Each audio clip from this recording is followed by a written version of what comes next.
وأصلي وأسلم على مؤسس رحمة وهداة للعالمين سيد الأولين وإمام الأنبياء وخاتم المرسلين سيدنا وحبيبنا ومولانا ودليلنا ومعلمنا وشفيعنا محمد بن عبد الله. اللهم صل وسلم وبارك على سيدنا محمد وعلى آله ومن والاه. ما صليت وسلمت وباركت ربنا على آل سيدنا إبراهيم في العالمين إنك حميد مجيد. يا أيها الذين آمنوا اتقوا الله حق تقاته ولا تموتن إلا وأنتم مسلمون. يا أيها الذين آمنوا اتقوا الله وقولوا قولا سديدا يصلح لكم أعمالكم ويغفر لكم ذنوبكم ومن يطع الله ورسوله فقد فاز فوزا عظيما. اللهم اجعلني وإياكم من الفائزين فضلا منك ونعمه. نسأله سبحانه وتعالى أن يجعل مجلسنا مجلس علم وحلم وزلفى وتقرب إليه. سؤال علي القدير أن يغفر فيه ذنوبنا وأن يستر فيه عيوبنا وأن يلهمنا فيه الرشاد والسداد إنه ولي ذلك والقادر عليه. إذا أحباب الكرام، مع الباب 18 من كتاب رياض الصالحين، باب النهي عن البدع ومحدثات الأمور. بعد أن رأينا في هذا الباب ما يتعلق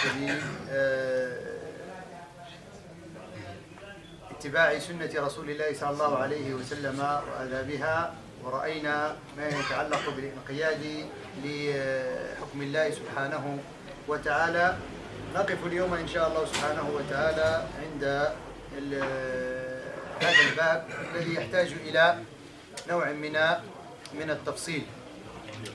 أحباب الكرام، بعد أن رأينا في كتاب اتباع سنة رسول الله صلى الله عليه وسلم والآداب معها، ثم رأينا كتاب الانقياد لحكم الله سبحانه وتعالى، ففي اليوم عند هذا الباب الذي سنحاول أن نفصل فيه أمورا ينبغي أن تكون في الحسبان، هو النهي عن البدع ومحدثات الأمور. سنحاول أن نعرف المقصود بالبدعة ومعنى البدعة والمحدثات في الدين. Alors, Inch'Allah subhanahu wa ta'ala, avec le 18e chapitre du Jardin des Vertueux, l'interdiction d'innover en matière de religion. Après qu'on a vu dans les deux séances dernières ce qui concerne l'obligation de suivre la tradition prophétique et aussi l'obligation de se mettre au commandement de Dieu subhanahu wa ta'ala, la soumission qu'on a vue la semaine dernière. Aujourd'hui, on va s'arrêter avec l'innovation en matière de religion. Ça veut dire quoi l'innovation? Comment les savants ils ont défini l'innovation? Et c'est quoi les sortes d'innovation? Est-ce qu'il existe des bonnes et des mauvaises innovations ou non? هذا الباب أيها الأحباب الكرام، كثير من الناس حينما تقل بضاعتهم يتحدثون فيه بالجانب العاطفي أكثر مما هو بالجانب الشرعي. Dans ce sujet-là, quand on aborde le sujet de l'innovation dans l'islam, le bid'a dans l'islam, la plupart du temps, on aborde ce sujet-là avec, si on peut dire, un côté beaucoup plus sentimental, plus que théologique. Parce qu'il faut vraiment avoir du bagage là-dessus. C'est quoi le bagage? C'est de laisser les savants, et surtout les anciens savants, si on peut dire, après le prophète sallallahu alayhi wa sallam, les compagnons du prophète, jusqu'à néanmoins 10e siècle de l'Hégire. حينما نسند الأمور إلى أهلها وحينما نترك العلماء يتحدثون فليكون هناك إشكال، ولكن حينما نتحدث لإرضاء فريق أو شيخ أو الانتصار لرأي قد يكون راجحا أو مرجوحا ونغلب الرأي الآخر يكون الإشكال. هذه نقطة. النقطة الثانية في هذا الموضوع أنه مع كامل الأسف نحاول في مجال الخلاف أن نلغي الطرف الآخر. العلماء رضوان الله عليهم حينما يقولون بأن الخلاف رحمة، خاصة في هذا الباب نلغي الخلاف، لا نؤمن بالخلاف. كل من يخالف في هذا المجال فهو مرغوب عنه، وهذا ليس بالإنصاف في الدين. Le deuxième point, que malheureusement, quand on est dans l'état de divergence, quand il y a une divergence entre les savants eux-mêmes, ils disent toujours la divergence entre les compagnons et les grands savants de l'islam, c'est une miséricorde, c'est un état de comment dirais-je, toléré entre les savants. Mais quand on parle dans ce sujet-là d'innovation, il y a une partie du musulman, du savant, entre parenthèses, qui élimine la divergence là-dessus. Par contre, ça existe. Et tout à l'heure, vous entendrez les paroles des grands savants. لهذا يا أحباب الكرام فإن الأمر في الكلام في هذا الأمر يحتاج إلى تفصيل، والأحاديث على الخصوص التي وردت تحتاج إلى تفصيل. يعني لا يمكن الإنسان أن يستسلم هكذا للنص الظاهري والحرفي. Alors les textes qu'on utilise dans ça veut dire ce domaine de l'innovation, il exige une explication. On ne peut pas s'arrêter dans le texte littérairement comme ça. On comprend ce qu'il y a directement dans le texte, la compréhension apparue, sans chercher à comprendre d'autres éléments, surtout concernant usul al-fiqh, العام والمخصوص، يعني العام المقيد، et ainsi de suite. إذن الإمام النووي رحمه الله كعادته جاء بآيات وحديث، سنسرد الآيات وحديث أو حديثين ثم نفصل المجال لأهل العلم لكي يفصلون في هذا الأمر، لأن هذا المشكل يعتقده بعض الناس إشكال. حينما يتحدث عن البدعة هناك فريقين، فريق يقول بأن البدعة يعني هناك بعض بدع اللي هي مستحبة وكذا، وفريق يقول لا، ليس هناك بدعة، كل بدعة في الدين ضلالة، مش بدعة. طيب، ولكن لست أنا الذي سأحكم، إنما الذي سيحكم هو الصحابة، الإمام الشافعي، الإمام السيوطي، الإمام ابن تيمية، الإمام النووي الذي نحن ندرس كتابه، الإمام ابن دقيق العيدي، الإمام القرطبي سواء المفسر أو المالكي الفقيه، الإمام العز الدين بن عبد السلام. هؤلاء هم الذين سيحكمون، هم الذين سيقولون، مش أنا ولا أنت.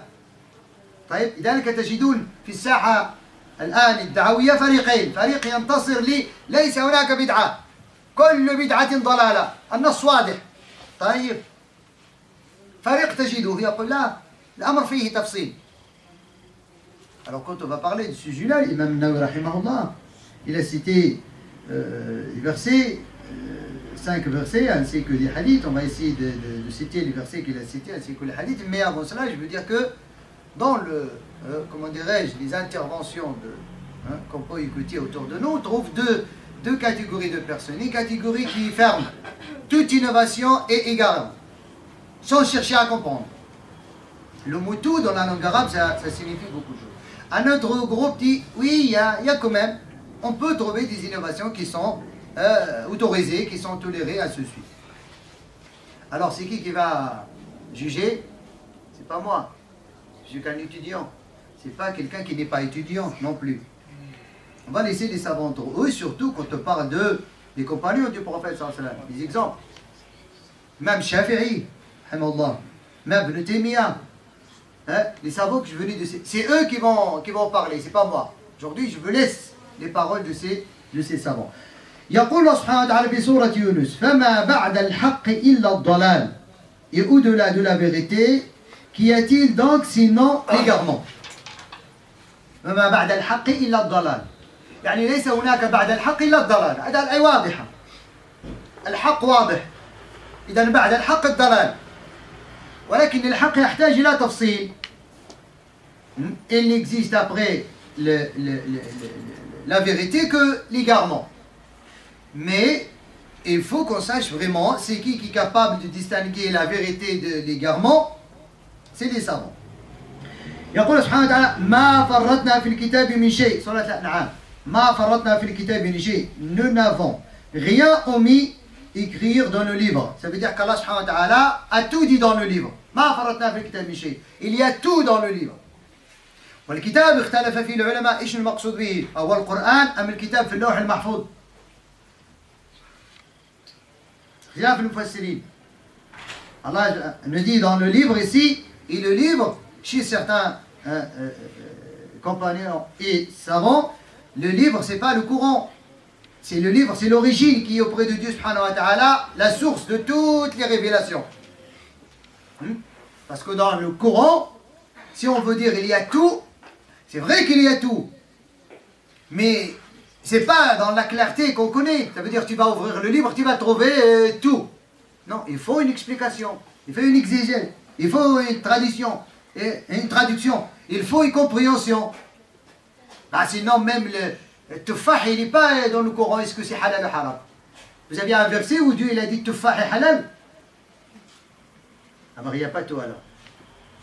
Bah, alors il faut un exemple. Vous avez un verset où la cigarette est haram. Allah a dit التبغ حرام. موجود في القرآن ولا مش موجود؟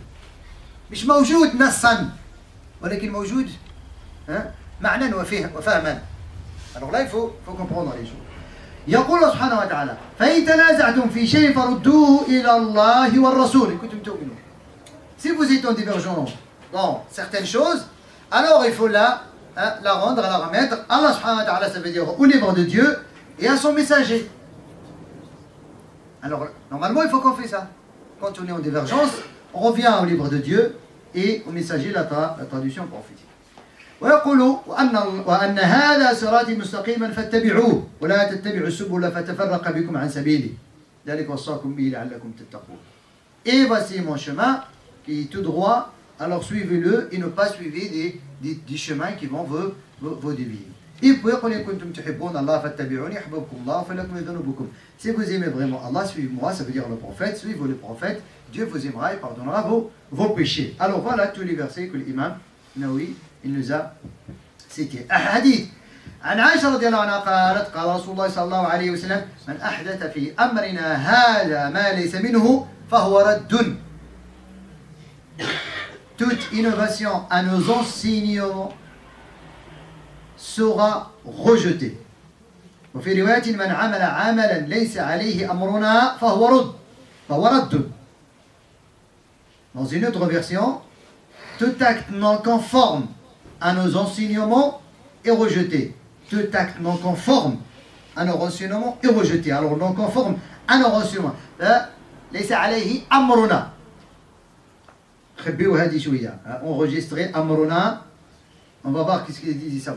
وخطبة النبي صلى الله عليه وسلم المشهورة التي يقول فيها النبي صلى الله عليه وسلم وشر الأمور محدثاتها وكل محدث بدعة وكل بدعة ضلالة وكل ضلالة في النار. Et toute innovation et égarement et tout égarement est dans l'enfer.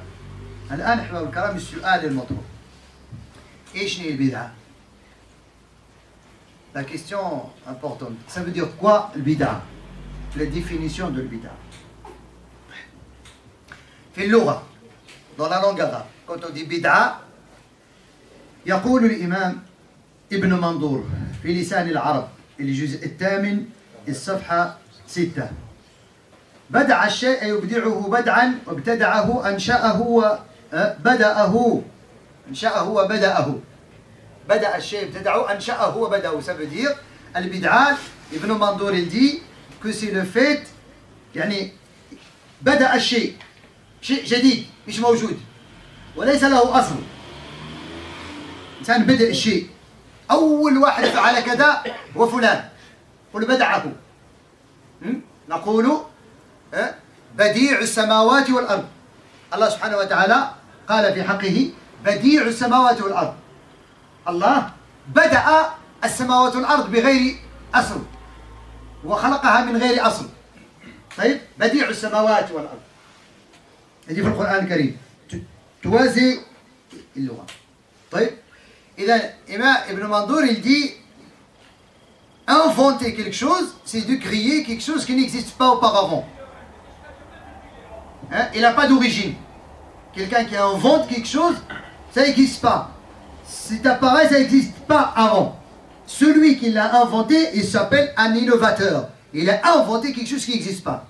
Allah subhanahu wa ta'ala, celui qui a innové les cieux et la terre.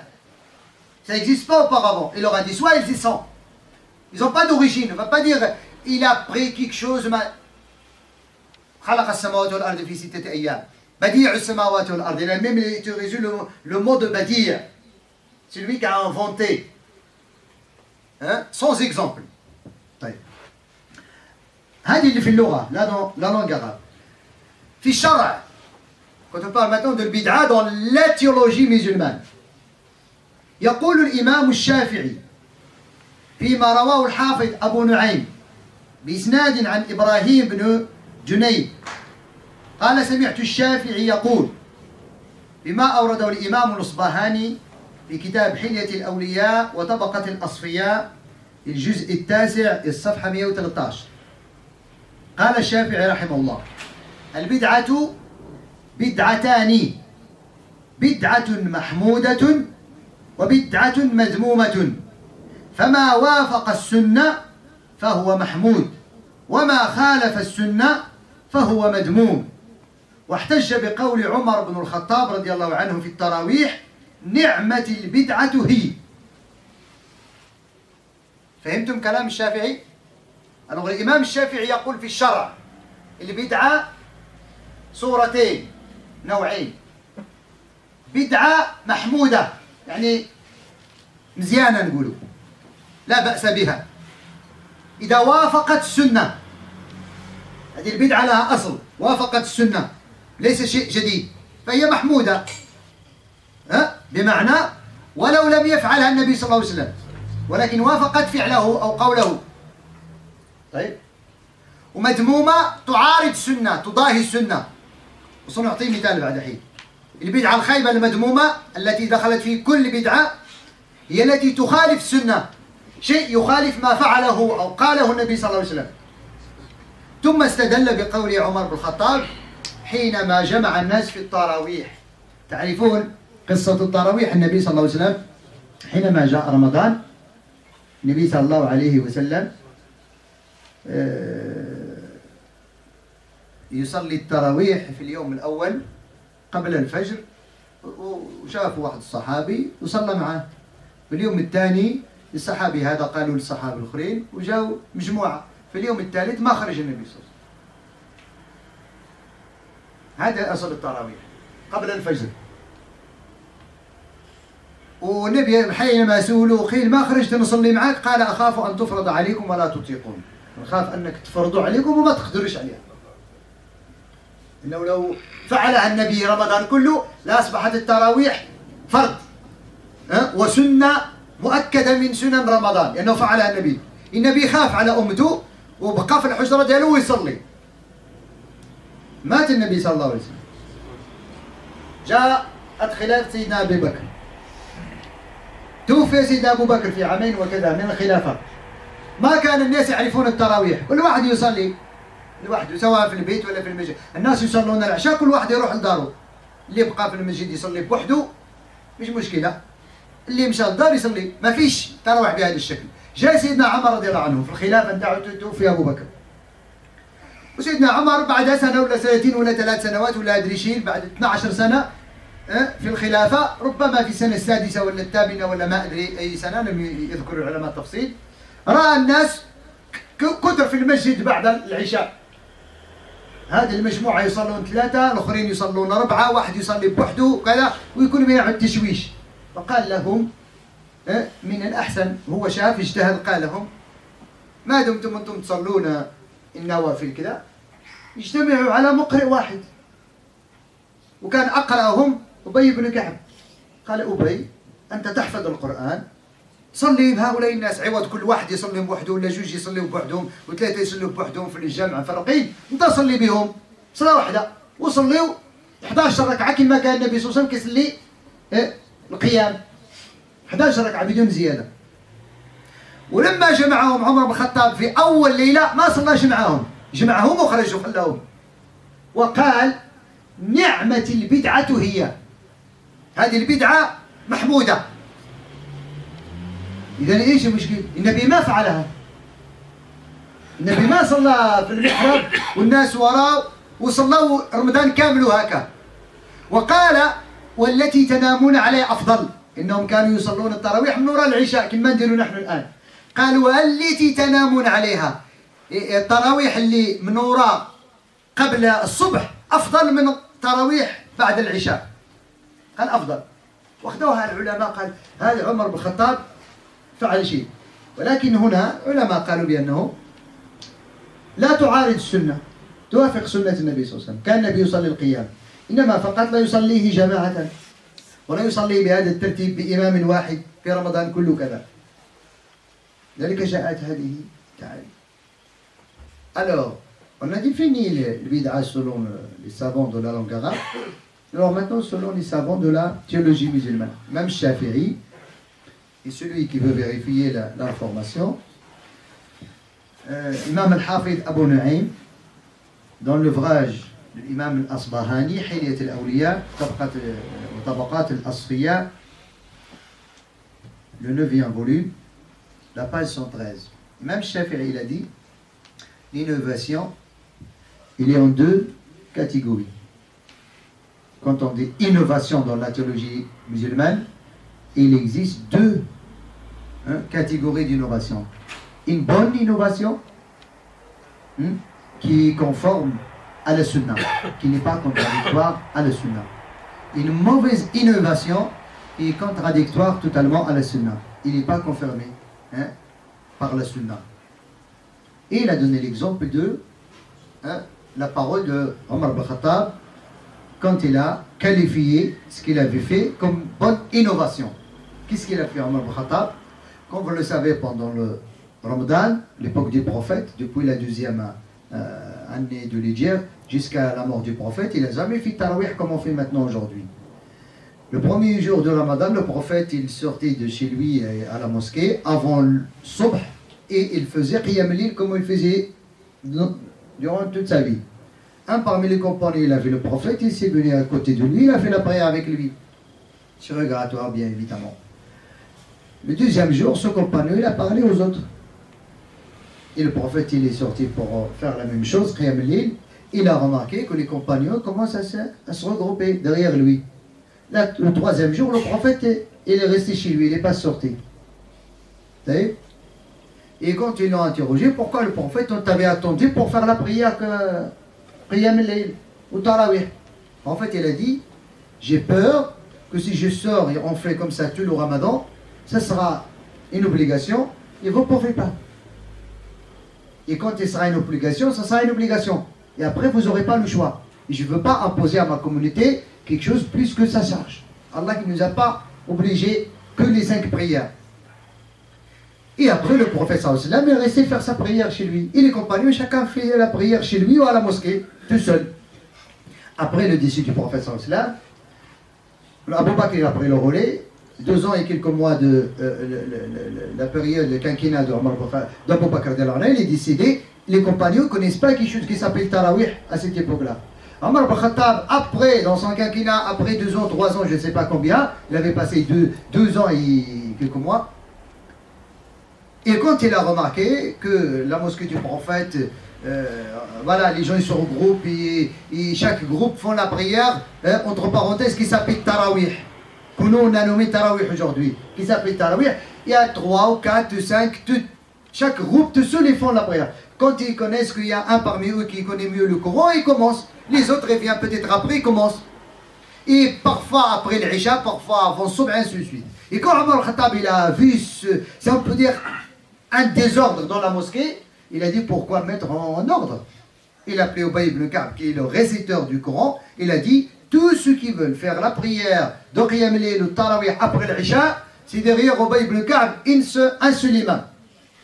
Parce que c'est lui, c'est Omar ibn Khattab, c'est lui qui fait la prière de l'Isha autant qu'imam. Mais quand il s'agit de Tarawih, c'est Ubay ibn Ka'b. Et Omar, il ne faisait pas Tarawih avec eux. Quand il est sorti après qu'il les a organisés, il y a plus de désordre dans la mosquée, il a dit quelle bonne innovation, ça veut dire cette action. Et l'imam Shafi'i, il avait pris comme quoi c'est une innovation qui n'est pas contradictoire. Omar ibn Khattab, il a fait quelque chose que le prophète il n'avait pas fait. Ou bien il a fait, il a cessé de le faire. Et puis là, on va dire, il y en a qui disent, pour ne pas dire les choses comme ils sont, ils disent non, Omar ibn Khattab, il a rénové la sunna. Alors pourquoi Abu Bakr il n'a pas renouvelé?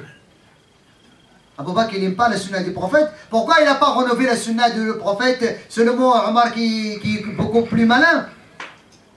Alors, c'est pas le fait de renouveler, mais Omar ibn Khattab, il comprend les choses beaucoup plus que cela. Il comprend que toute chose qui n'est pas contradictoire avec la sunna, on ne peut pas dire que c'est une bid'a. Voilà. J'espère que vous avez compris. J'ai fait une recherche là-dessus. Une recherche qui m'a coûté plusieurs mois. J'ai trouvé 17 savants. Du 2e siècle jusqu'au 10e siècle. De l'imam Shafi'i jusqu'à l'imam Suyuti qui est décédé au 911 de l'Hijra. Je veux citer ces savants et je veux dire la conclusion de ce qu'ils ont dit. Imam Shafi'i, 3e siècle. Depuis le 3e siècle. Imam Al-Qurtubi Al-Maliki, le 5e siècle, 449. Imam Ali ibn Hazm al-Andalusi, aussi le 5e siècle. L'imam Ibn Abd al-Barr, l'imam Al-Qadi Iyad, l'imam Al-Qurtubi al-Mufassir, sahib al-Tafsir, 6. L'imam Al-Hafid Az-Din Abu al-Hassan ibn al-Athir, l'imam Al-Munziri, l'imam Al-Izzuddin ibn Abd al-Salam, l'imam Ibn Abi Shama, son élève, 10. L'imam Al-Jazari, 11. L'imam Al-Hafid Muhyiddin al-Nawawi, notre professeur. Notre professeur, on va revenir à lui parce que c'est lui qui va expliquer ses paroles qu'il a mis dans son ouvrage. Nawawi. Et puis l'imam Ibn Taymiyyah, 13. Et puis l'imam Al-Hafid Ibn Hajar Al-Hanbali, 14. Imam Ibn Hajar Abu al-Fadl al-Asqalani, celui qui a expliqué Sahih al-Bukhari, 15. Badr al-Din al-Aini al-Hanafi, 16. Abdurrahman ibn Abi Bakr Abu al-Fadl al-Suyuti, 17. 17 savants. Tous ces savants-là, ils ont répété la parole de l'imam Shafi'i. Ils ont tous dit que le bid'a existe de deux sortes. La plupart du temps, في أغلب الأحوال نستدل بكلام الإمام ابن تيمية إنه هو الذي كان ضد البدعة. الإمام ابن تيمية رحمه الله سبحانه وتعالى يقول في مجموع الفتاوى الجزء 20 الصفحة 163 164. الإمام ابن تيمية il dit dans son ouvrage المجموع الفتاوى le volume 20 la page 163 164 قال وما خالف النصوص فهو بدعة باتفاق المسلمين. Et toute action contradictoire avec des textes authentiques dans la religion, quel que soit le Coran ou la tradition prophétique, c'est une mauvaise innovation dans la majorité des musulmans, ça veut dire les savants. وما لم يعلم أنه خالفها يعني النصوص فقد لا يسمى بدعة. قال الشافعي رحمه الله البدعة بدعتان. Et ce qui n'est pas contradictoire avec les textes, il ne s'appelle pas bid'a. Et puis il a cité la parole de l'imam Shafi'i que le bid'a, la bonne et la mauvaise. Ça c'est l'imam Ibn Taymiyyah qui dit ça. Parce que parfois on entend des gens qui utilisent les ciseaux dans les paroles de l'imam Ibn Taymiyyah. Les ciseaux qu'on utilise aujourd'hui dans textile, dans la, comment on dirait, Voilà. Et il y en a malheureusement qui utilisent pour convaincre autrui par rapport à leur doctrine. إذا الإمام ابن تيمية c'est clair. واضح كلامك ابن تيمية؟ طيب. الإمام النووي maintenant, on va revenir à notre professeur de رياض الصالحين. قال الإمام النووي رحمه الله في كتاب المنهاج شرح صحيح مسلم. الإمام النووي il a expliqué صحيح مسلم comme ابن حجر العسقلاني il a expliqué صحيح البخاري. Il s'appelle المنهاج شرح مسلم. الجزء السادس الصفحة 155. volume 6 page 155. قال وقوله صلى الله عليه وسلم كل بدعة ضلالة. نقول الحديث يبقى نexplique le hadith. كل بدعة ضلالة هذا عام مخصوص. عام مخصوص. تعرفون ايش المراد بعام مخصوص؟ ça veut dire كل بدعة كل شيء لم يفعله النبي صلى الله عليه وسلم أو لم يقله فهو بدعة ولكنه مخصوص هذا العام في واحد الحديث آخر خص منه كما نقول مثلا كل الناس حاضرون إلا فلان. الناس يعني كل الناس. Tous les gens ils sont présents à part tel. Ça veut dire on a parlé de l'ensemble des gens. Après on a exclu un. Il a dit alors ça c'est un ensemble, mais il y a une exclusion. Ça veut dire l'istithna. Ça veut dire il y a un autre hadith qui a dit kull ici tout. Ça ne veut pas dire toute chose, à l'exception de. قال ما الحديث الذي خص هذا العام والمراد غالب البدع. Il a dit et ce qui est voulu dans le hadith c'est la plupart des innovations. قال أهل اللغة هي كل شيء عمل على غير مثال سابق. Toute chose qu'on a fait sans un exemple précédent. قال العلماء البدعة 5 أقسام. L'imam Nawawi il a rajouté une autre chose. C'est quoi? C'est plus 2. C'est 5. وسبقه بهذا الكلام الإمام العز الدين بن عبد السلام. Il dit que le bid'a, l'imam Nawawi, il a confirmé ce qu'il a dit l'imam العز الدين بن عبد السلام. Il a dit le bid'a, c'est 5 catégories. واجب ومندوب ومحرم ومكروه أي مكروهة محرمة مندوبة ومباحة. L'imam Nawawi il a dit le bid'a, c'est 5 catégories. C'est lui qui nous a ramené ce hadith dans le chapitre 18. Il a dit que le bid'a, c'est 5 catégories. Wajiba, mandouba, makrouha, muharrama, mubaha. Wajiba, une bid'a obligée à faire. Une bid'a interdite à faire. Haram. Une bid'a déconseillée. Une bid'a mustahabba, il est bien. Une bid'a mubaha, autorisée, tolérée. C'est l'imam Nawawi qui parle. C'est pas moi. Thumma, il a parlé de ces genres de bid'a. Il a dit par exemple, bid'a al-wajiba par exemple. Hein? Écrire les hadiths du prophète dans un volume. En fait, il n'a jamais fait. Hein? Il a fait le prophète. Hein? Le Coran à l'époque du prophète. لم يكن منقطا ولا مشكلا. À l'époque du prophète, le Coran, il n'y avait pas des accents, il n'y avait même pas des points.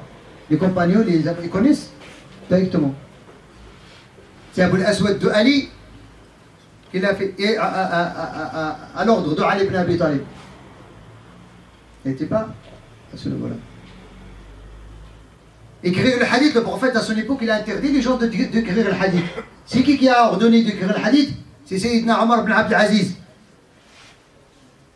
Il a appelé les savants, il leur a dit notez-moi tous les hadiths que vous connaissez par cœur. J'ai peur que les savants morts, et on va perdre les hadiths du prophète. Et commence à écrire les hadiths.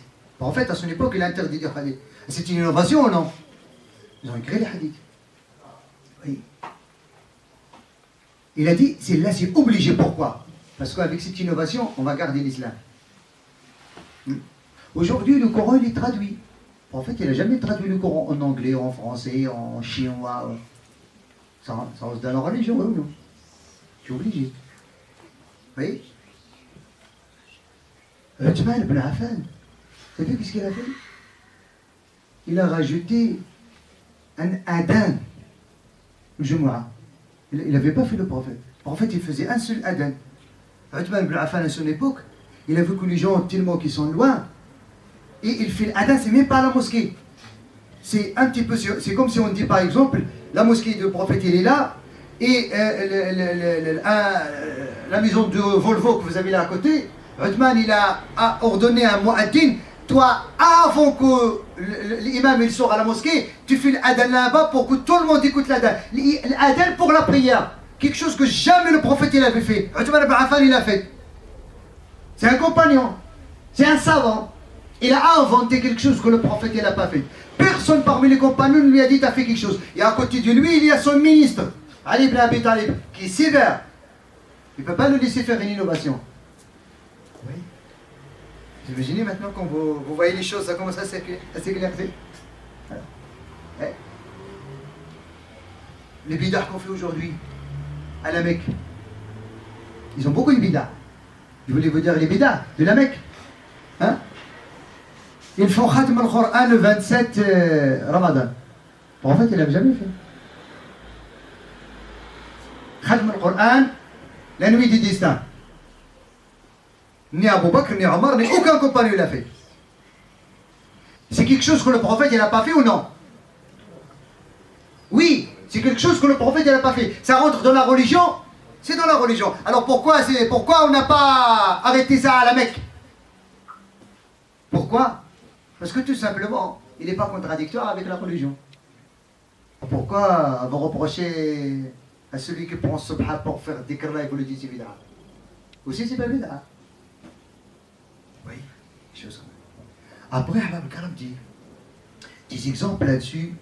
Hein, comme je dis, c'était Uthman ibn Affan, les compagnons du Nabi sallallahu alayhi wa sallam à son époque, ils ont inventé pas mal de choses comment dirais-je, dans Talbiya. Ils ont rajouté des choses, dans Salat ala Nabi sallallahu alayhi wa sallam, ils ont rajouté des choses, et même à l'époque du prophète sallallahu alayhi wa sallam, le prophète sallallahu alayhi wa sallam, quand les compagnons rajoutent quelque chose, il confirme. Ça on peut dire, c'est à l'époque du prophète, le prophète il confirme ou bien il rejette. Là on va parler maintenant, à l'époque après le prophète sallallahu alayhi wa sallam. مقام سيدنا إبراهيم في مكة كان المقام في عهد سيدنا إبراهيم لازق بالبيت اللي على مكة الكعبة إلى آخر عمر بن الخطاب رضي الله عنه فأخره عمر بن الخطاب إلى المكان الذي هو فيه الآن. C'est عمر بن الخطاب رضي الله عنه qu'après مقام سيدنا إبراهيم il l'a poussé pour qu'il ne gêne pas le tawaf. C'est une bid'a ou c'est pas une bid'a? Le prophète il l'a pas fait. Abu Bakr il l'a pas fait. Mais pourquoi Omar il l'a fait? Il a les compagnons autour. Pourquoi ils l'ont pas interdit? Quelque chose qui a relation avec la religion. On ne parle pas de la chose qui n'est pas en relation avec la religion. Maqam Sayyidina Ibrahim, il était collé. Parce que Sayyidina Ibrahim c'est normal. Quand il était debout, là où il était debout, il met les pierres pour construire. Alors là où il était, les pierres qu'il a utilisées, c'est ça Maqam. Ils sont collés. Alors jusqu'à après la mort d'Abu Bakr, ils étaient toujours à sa place. Quand Abu Bakr, Omar ibn Khattab, il a vu que les gens, ils font exprès pour faire les deux rak'at à côté, ils gênent ceux qui font tawaf, ils le poussent. Regardez combien il est poussé maintenant. Vous voyez? C'est une bid'a ou c'est pas une bid'a? Non, c'est là. Non, c'est pas une bid'a parce que c'est Omar qui l'a fait. C'est pas grave. On va passer celle-là. Mais vous dites tout ce que le prophète n'a pas fait, c'est une bid'a. Alors la définition n'est pas complète. Alors on peut dire à ceux qui disent que tout ce que le prophète n'a pas fait c'est une bid'a, alors Omar ibn Khattab c'est un mubtadi'. Parce que le prophète il n'a pas touché maqam Sayyidina Ibrahim. Si on peut valider celle de Tarawih, que seulement il a renouvelé, et celle de maqam, il n'a rien renouvelé. Il a rajouté quelque chose. On va passer celle de Omar ibn Khattab, ici de Uthman ibn Affan qui a fait l'adhan. Oui. L'imam al-Bukhari, c'est un grand muhaddith. الإمام البخاري في مقدمة شرح الفتح الباري لابن حجر ذكر شيء، قال: كان البخاري لا يكتب حديثا في صحيح البخاري حتى يغتسل ويصلي ركعتين. صحيح البخاري فيه أكثر من 4000 حديث بغير المكرر. كل حديث يريد أن يكتبه يغتسل ويصلي ركعتين عاد يكتب الحديث. النبي صلى الله عليه وسلم حينما كان يأمر الناس الصحابة الذين يكتبون الوحي، زيد بن ثابت ومعاوية بن أبي سفيان وكذا من الصحابة، القرآن يكتبونه في الألواح، ما كان يقول لهم اغتسلوا ولا صلوا ركعتين.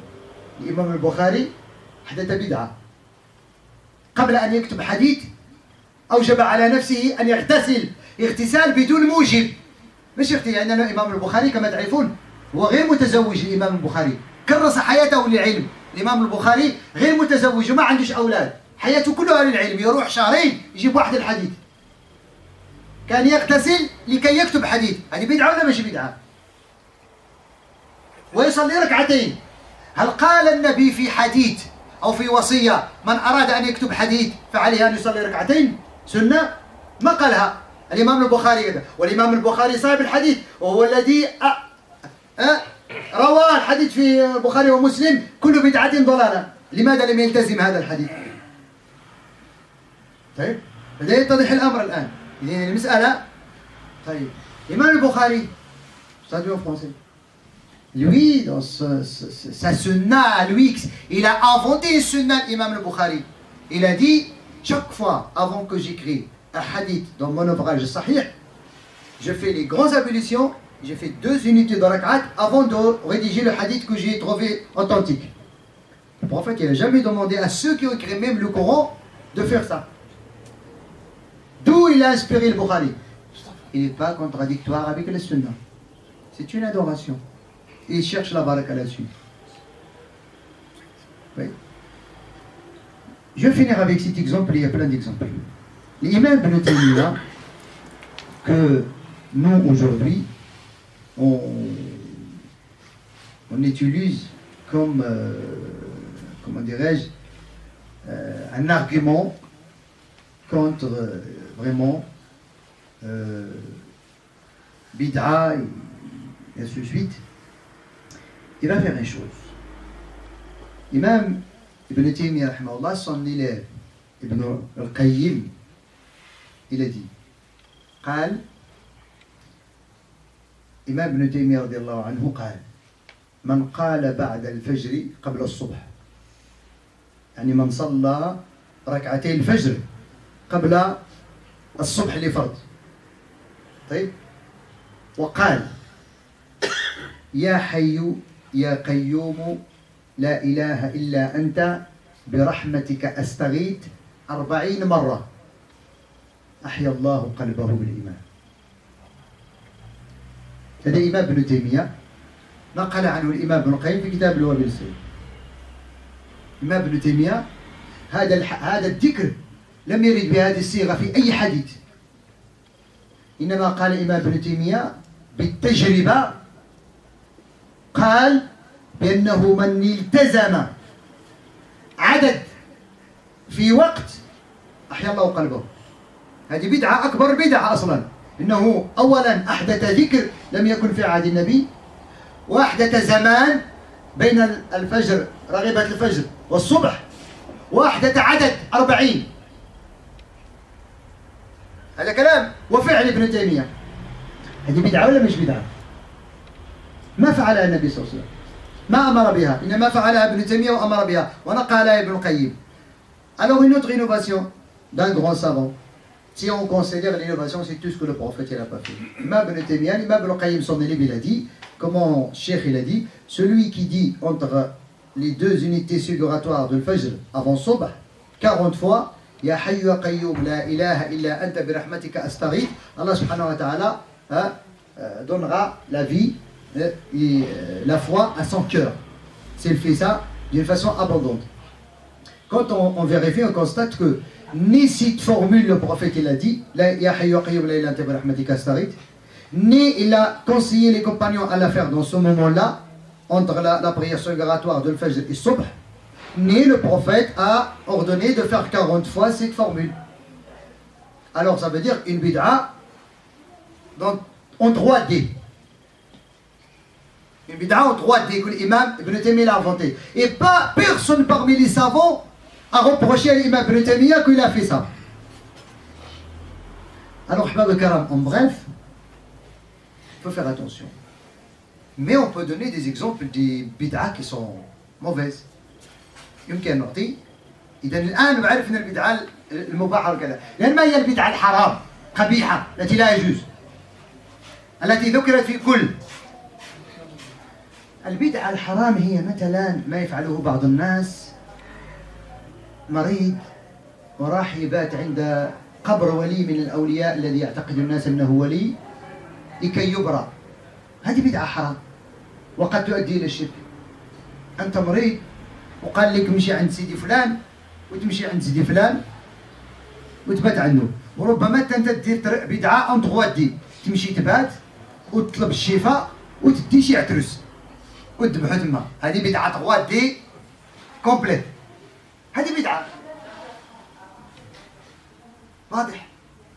طيب البدعه ملي كان نجلسوا بعد الصوفيه الله يغفر لهم كيجلسوا يذكروا الله بصوت جماعي وينقزوا ويتسناو النبي ينزل عليهم. هذه بدعة عند بعض الصوفية. كاين يذكر الله جهرا وينقز ويحيحوا وربما حتى تيكر بالبندير وكيتسناو يقول لك راه النبي غينزل علينا باش يعطينا البركة. هذه بدعة وتؤدي إلى الشرك. وي. Alors deux parmi les exemples de bid'a. Parmi les exemples que le prophète nous a dit dans le bid'a qui est pas bien, c'est parmi que les gens parfois qui vont dans une tombe, soi-disant c'est un élu, on ne sait pas les élus de Dieu subhanahu wa ta'ala, Allah a'lam, une tombe telle, il fait le tour, ou bien il va dormir là-bas, ou bien même il va aller dormir là-bas, et faire le tour, et demander la guérison, et ramener même peut-être un bouc, ou là, un bœuf, et va l'égorger au nom de Shir pour qu'il soit guéri, parce que je ne sais pas si quelqu'un qui lui a dit dans le village que c'est bien. Ça c'est pas bien, ça on dit c'est bid'a parce que il y a rien qui plus que ça, c'est contradictoire avec la sunna et le Coran. Ou bien certains sophistes quand ils se réunissent entre eux dans une nuit, ils invoquent Dieu en sautant, en dansant, en attendant que le prophète descende pour leur distribuer la bénédiction. Et croire à ça. Ça, c'est une bid'a. Oui, on a dit. Mais je finis, chers frères, chers sœurs, il y a des bid'a qu'on fait chaque jour. Une grande bid'a aussi. حينما تهجر أخاك لمجرد الخلاف بينك وبينه ولا تكلمه ولا تسلم عليه فهذه من أكبر البدع. Aussi, parmi les bid'a, quand tu fuis ton frère, parce que lui, il dit que les savants disent qu'il y a des bid'a bonnes et mauvaises, et toi, tu dis qu'il y a des savants qui disent non, les bid'a, il n'y a pas de mauvaises, et tu ne parles plus à lui, tu lui adresses plus la parole, tu l'as classé, peut-être même, ça fait, tu l'as rajouté à la liste des gens dans l'enfer, malgré que toi, ce n'est pas le comptable de Dieu. Il y en a qui se fait comme comptable de Dieu. Ah, l'imam de Gonesse, il avait dit que le bid'a, il y en a deux.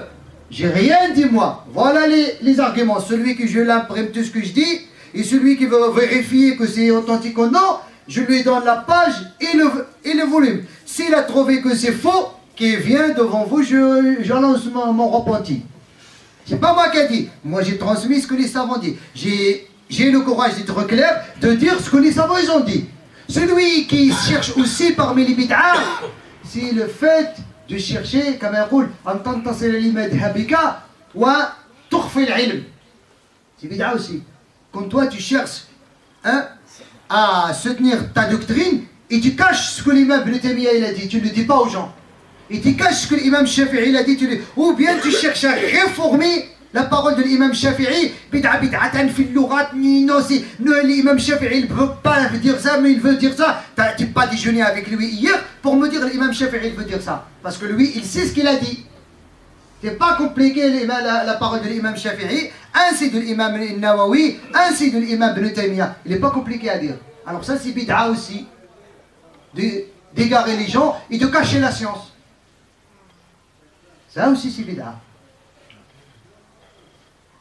Et aussi, comment dirais-je, quand un musulman fait quelque chose qui est pas bien dans l'islam, par exemple, ta soeur, il ne met pas son foulard, et toi, tu as coupé la relation avec ta soeur. On va mettre ça devant le bid'a et devant le wajib. Ta soeur, elle n'a pas mis son foulard. C'est pas bien. Il a fait un péché. Et un péché qui ne mérite pas une punition. Ici-bas. Il ne mérite pas une punition auprès du juge, auprès du roi, auprès de... Si par exemple, le roi, il ne peut pas, l'émir, même à l'époque d'Omar ibn Khattab, il ne peut pas fouiller, taper ou inventer une punition à celle qui n'a pas mis son foulard. Dans le Coran, il n'y a pas une punition à celle qui n'a pas mis son foulard. Celui qui a bu l'alcool, on le fouille 80 fois. Celui qui a commis l'adultère, on le fouille 100 fois. Mais celle qui n'a pas mis le foulard, est-ce qu'il y a un texte qui dit qu'il faut la fouetter? Non. Alors parfois tu trouves des frères, sa soeur il ne met pas le foulard, et lui il coupe la relation paternelle avec elle. Alors, c'est qui a commis le pire? C'est celui qui a coupé la relation avec sa soeur, ou bien la soeur qui n'a pas mis son foulard? Celui qui a coupé la relation familiale, qui a fait le désordre sur terre.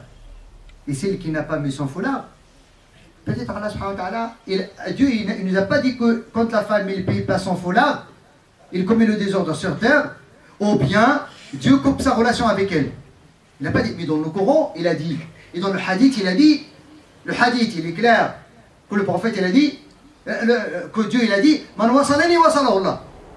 Man wasala rahimahu wasalahu Allah. Man qata'a rahimahu qata'a Allah. Celui qui a lié son lien parental, Dieu lie les liens avec lui. Celui qui coupe les liens parentaux, Dieu coupe les liens avec lui. Il n'a pas dit ça au niveau du foulard. Alors ça, c'est bid'a. Il faut le dire. Mais ça ne plaît pas à certains. Pas ça, méfiez-vous. Il faut un bagage. Il faut, comment dirais-je, se ressourcer vers les sources authentiques. Je vous ai cité quelques exemples, mais il y en a beaucoup. Aujourd'hui, on a déjà expliqué, même dans le Khutbat al-Jumu'ah, il y en a qui font toute une polémique quand les gens ils veulent se rencontrer, quand l'événement de la naissance du prophète arrive, et les musulmans à la mosquée, ils veulent se réunir pour parler du prophète, ils boivent un verre de café, un verre de thé, ils font la prière de la chaîne, chacun rentre chez lui. Il y en a qui font toute une polémique. Non, le prophète il n'a pas fait à son époque, alors c'est pas bien, c'est pas grave. Il n'y a que le prophète il n'a pas fait ça. Et ouais, le prophète il a fait le premier Adam que Uthman ibn Affan il a fait. C'est quoi la différence entre les deux? Pourquoi vous acceptez l'innovation de Uthman ibn Affan et vous n'acceptez pas cette innovation? Vous voyez? Il faut faire attention. نسأل الله سبحانه وتعالى أن يوفقنا لما في خير ونلهمنا الرشاد والسداد ونعوذ بك يا رب أن نكون لا من المبتدعين ولا من المحرفين ولا من الضالين ونسألك أن تزيدنا علما وأن توفقنا لما في خير وأن تلهمنا الرشاد والسداد وصلى اللهم وسلم وبارك على سيدنا محمد والحمد لله رب العالمين.